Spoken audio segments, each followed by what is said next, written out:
faculty and our parents and our students.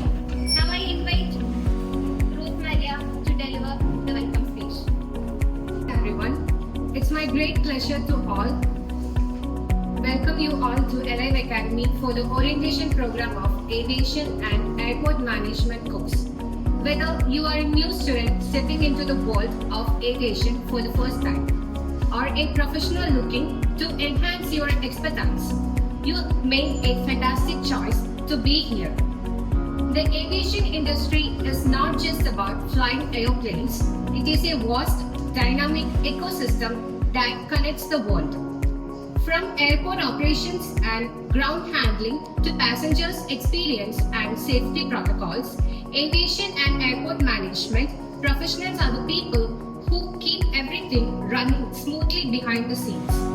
This course has been designed to give a strong foundation in the both theoretical knowledge and practical skills required in the fast-paced system.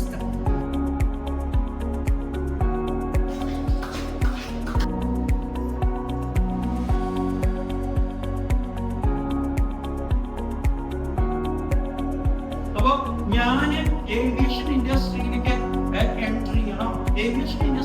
Entry ചെയ്താല് അവിടെ ഞാൻ എന്റെ potential explore ചെയ്യണോ, ഞാൻ grow ചെയ്യണോ എന്നൊക്കെ decide ചെയ്യേണ്ടത് അവനവൻ തന്നെയാണ്. അപ്പൊ ആദ്യമായിട്ട് നമ്മൾ ചെയ്യേണ്ട കാര്യം we have to control our thought.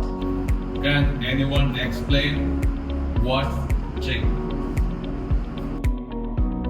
Air Kerala, അതുപോലെ ഷാങ്ക് എയർ, സഫ എയർ സഫ എന്നൊക്കെ പറഞ്ഞിട്ട് ഒരുപാട് എയർലൈൻസിന് ഇപ്പോൾ നമുക്ക് സ്റ്റാർട്ട് ചെയ്യുന്നുണ്ട്. ഇനിയിപ്പോൾ ജൂൺ തൊട്ടിട്ട്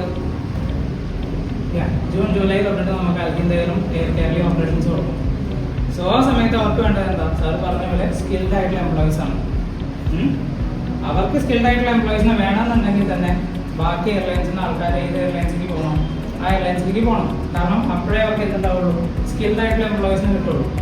സോ അത് ഒരു വേൾഡ് വൈഡ് ഓപ്പർച്യൂണിറ്റി ആയിട്ട് മാറും. കാരണം ബാക്കി എയർലൈൻസിൽ നിന്നുള്ളവരെല്ലാം ഈ എയർ കേരള അതുപോലെയുള്ള സ്റ്റാർട്ടപ്പ് എയർലൈൻസിലേക്ക് വരുമ്പോൾ നമുക്കും ബാക്കി എയർലൈൻസിൽ ഒരുപാട് ഓപ്പർച്യൂണിറ്റീസ് വരും. കാരണം അവർക്ക് ഫ്രഷേഴ്സിന് ഒരുപാടായിട്ട് ആവശ്യം വരും.